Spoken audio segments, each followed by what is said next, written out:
जहाँ तक बात है छात्रों का, तो छात्रों का भी सीज़न चल रहा है, परीक्षा का, पढ़ाई का, ठीक है।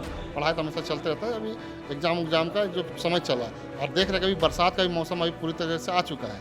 तो इस तरीक़ा में मतलब समझे तो कहें तो किसी का पक्षी का घोंसला भी उजाड़ा नहीं जाता है। ये हमारे भाई बंधु हैं, हमारे समाज के लोग हैं, गरीब परिवार से आते हैं, किसान के परिवार से आते हैं और ऐसे समय में किसी का घर उजाड़ना ये पूरी तरह से गलत होता है। अगर इस तरह का होगा तो हम लोग खड़े रहेंगे। पिछले दिनों हमने एक खबर दिखाई थी अपने चैनल पर।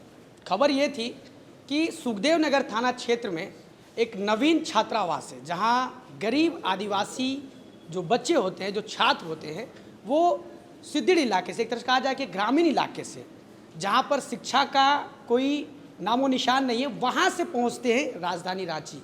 उनके माँ बाप खासा उम्मीद लेकर बच्चों को शहर भेजते हैं। पैसा नहीं होने की वजह से वो लोग क्या, इसी जो छात्रावास है, जो नवीन छात्रावास है, 1977 से ये छात्रावास चल रहा है। 1977 से अब तक में कितने आईएएस आईपीएस वहाँ से बन के निकल चुके हैं, लेकिन 2022 में उस छात्रावास पर जो है प्रशासन का डंडा चलता है। प्रशासन ये कहती है कि ये ज़मीन किसी और का है और ये ज़मीन जो है अब उस मालिक को दखलंदाजी दिलाई जाएगी। उस दौरान भी हंगामा होता है, छात्रों से तीखी नोकझोंक होती है, मामला शांत हो जाता है। एक बार फिर से वही मामला फिर से तूल पकड़ रहा है। एक बार फिर से कुछ दिनों पहले हमने जो खबर दिखाई थी उसमें आपने देखा था कि प्रशासन और छात्रों के बीच जो तीखी नोकझोंक थी वो देखने को मिली। हालांकि प्रशासन ने छात्रों का कॉपी किताब, बोरिया, बिस्तर, जो भी चीज़ें थी उनको निकाल कर छात्रावास से बाहर निकाल दिया, जिसके बाद जो छात्र थे वो काफ़ी आक्रोशित हो जाते हैं। वही मामला जो है अब अजय तिर्की जो है मध्यस्थता करा रहे हैं उस मामले का, और उसी क्रम में पूरे छात्रों के साथ जो है अजय तिर्की डीसी कार्यालय पहुंचे हैं और डीसी को जानकारी दी जा रही है कि ये मामला जो है फ्रॉडगिरी का है। फ्रॉड करके पेपर बनाया गया है, जाली पेपर बनाया गया है, कोर्ट को गुमराह किया गया है, प्रशासन को गुमराह किया गया है। क्या कुछ मामला है, पूरी सच्चाई क्या है, एक बार हम अजय तिर्की जी से जान लेते हैं। चूँकि अजय तिर्की आप देखते होंगे कि जब भी इस तरह का मामला आता है तो अजय तिर्की खड़े नज़र आते हैं।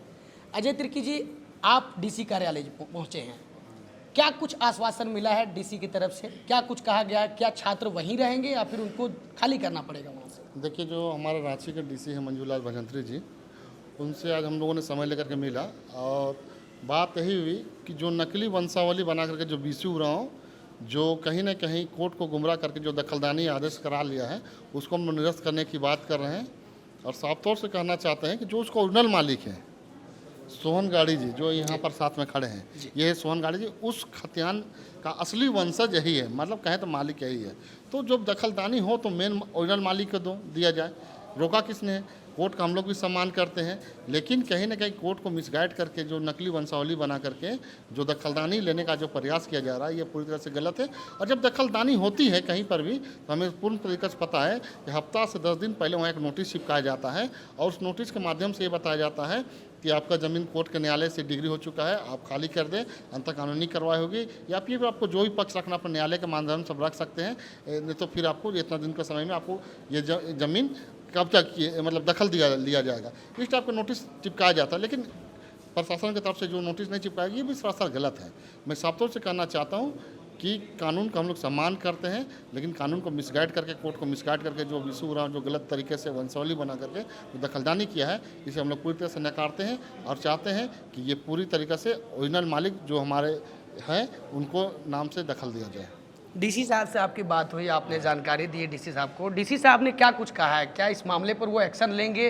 क्या बीसी उराव जो गलत तरीके से आप बता रहे हैं कि डिग्री कराया है और दखलंदाजी करना चाह रहा है, क्या उनके ऊपर में कार्रवाई होगी? ऐसा कुछ कहा डीसी साहब ने? देखिए, अभी न्यायालय में मामला है, ठीक है, और हम लोगों ने कहा तो डीसी साहब ने साफ तौर से कहा है कि हम लोग इसको कानूनी प्रक्रिया में जा रहे हैं, अपने कानूनी सलाह लेंगे कि जो इस पर होगा हम लोग इसको करने का आगे काम करने का प्रयास करेंगे, जो सत्य है उसी पर काम होगा। अच्छा, 4 से 5 दिनों का मोहलत कहा गया था कि 6-7 दिनों का मोहलत हम दे रहे, प्रशासन ने उस समय कहा था छात्रों को।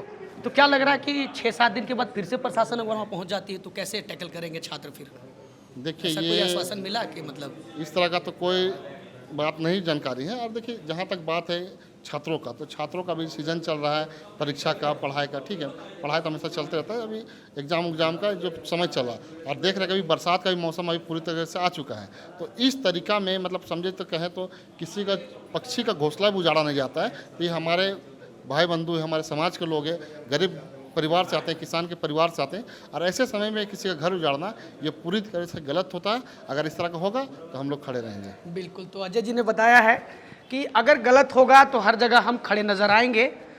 ये वही ज़मीन के मालिक हैं जिस ज़मीन की बात जो है बिशु उरांव की तरफ से कही जा रही कि ये ज़मीन मेरा है, लेकिन हमारे साथ उसी ज़मीन के असली वंशज हैं और ये बता रहे हैं, दावेदारी कर रहे हैं कि ये हमारा ही ज़मीन है। अच्छा, आपको कब जानकारी मिला कि उस ज़मीन पर जो है कुछ भूमाफियाओं का नज़र पड़ गया? कब प्रथम दृष्टि आपको जानकारी मिली इसकी? जब छात्र लोग हमारे पास आए। छात्र लोग गए थे आपके पास?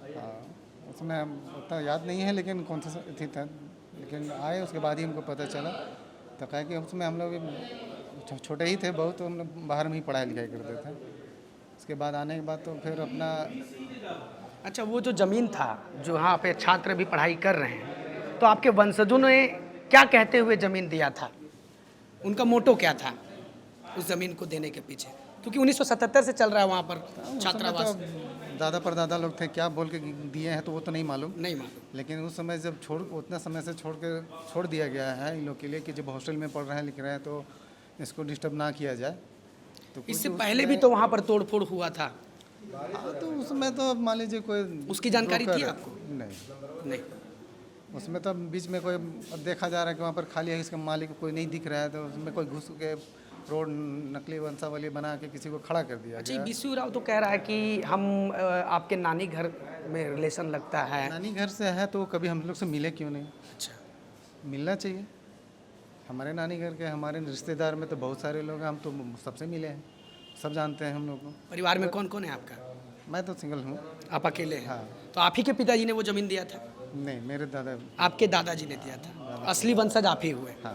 तो अभी आप लोग जो डीसी साहब से मिले, आपने मिला तो क्या कुछ कहा उनको? आपने क्या जानकारी दी उनको?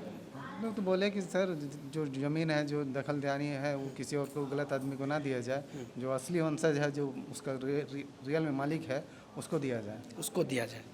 चलिए, कुछ छात्र भी हैं, कैसे देख रहे हैं? क्योंकि देखिए, एकमात्र साधन था उन बच्चों का जिनके माँ बाप पैसे से सक्षम नहीं है, बच्चों को उच्च शिक्षा दिलाना चाहते हैं। रांची में अगर देखा जाए तो एकमात्र यही हॉस्टल है जहाँ पर बच्चे रहते हैं और 1977 से चलता आ रहा है। तो अब क्या परेशानी आएगी आप लोगों के सामने में? अब बहुत परेशानी आएगी।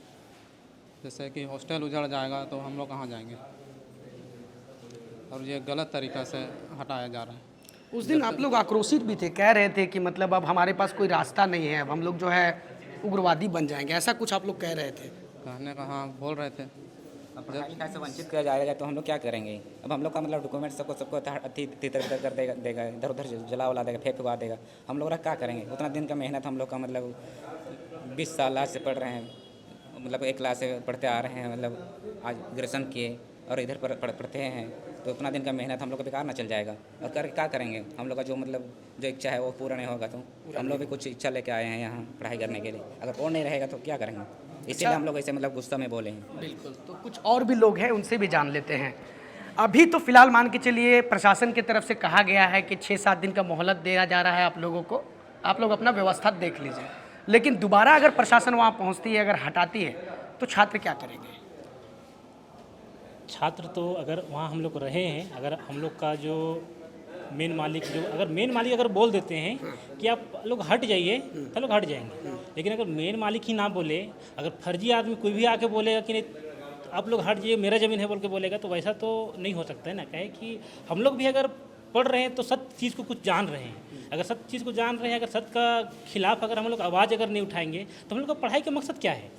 तो फिर तो हम लोग ये हमारा देश या राज्य तो हमारा तो ऐसे सर्वनाश होते जाएगा। अगर मान लीजिए हम लोग गलत को सपोर्ट करेंगे तो मेरा देश या राज्य का अस्तित्व कहाँ रह जाएगा?